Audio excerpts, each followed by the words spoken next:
So ever since I was born, I was a highly emotional child. My emotions were so intense that they actually freaked me out. One of those emotions that I felt so intensely as a child was boredom.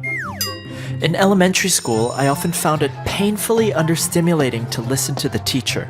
I controlled my frustration by readjusting my focus. I figured I could get by in class by giving some of my attention to the teacher, some of my attention to daydreaming, and some of my attention to some other activity, like getting my homework out of the way or drawing. It was also convenient that lessons were designed in a linear format.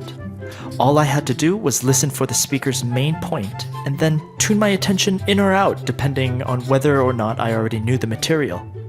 I did this all throughout middle school, high school, and university. Surprisingly, I did fairly well in school.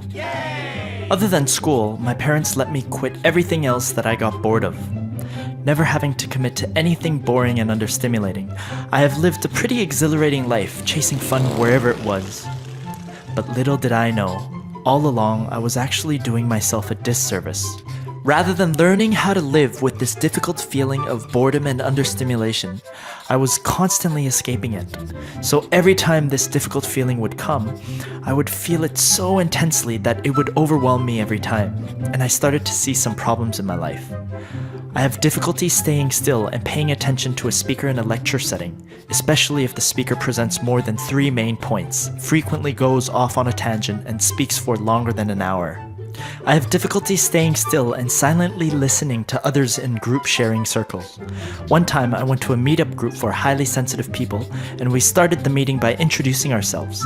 I explained my story concisely and efficiently in 5 minutes, but everyone else took so long. One lady started off her epic monologue with, "I don't have much to say." Well, she had no problem talking about her cat for 20 minutes. The injustice, I tell you. How are people so bad at filtering out the boring filler parts of their story from the juicy parts? I hate meetings. I can't stand them. When I'm at a social gathering or a party, I want the freedom to move around and talk to whoever I like for just as long as I want. I also like to move on from one venue to the next quite quickly.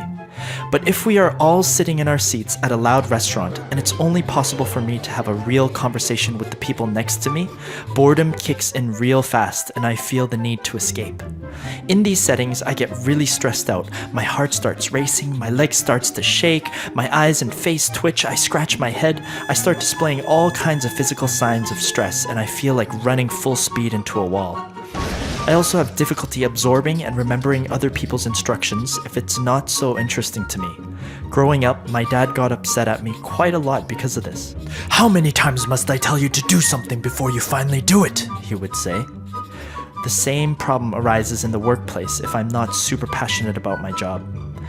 My intolerance for boredom also affects the way that I consume entertainment. I have very little patience for reading books unless they're linearly written non-fiction books with chapters that concisely explain just one point. I have very little patience for movies that progress slowly. And finally, music. I have very little patience for music that progresses slowly. Oh my gosh, progressive house music drives me insane. I can't stand how repetitive it is and how long it takes to get to the point. I am convinced that everyone who is able to tolerate this kind of music for a long period of time must be on drugs.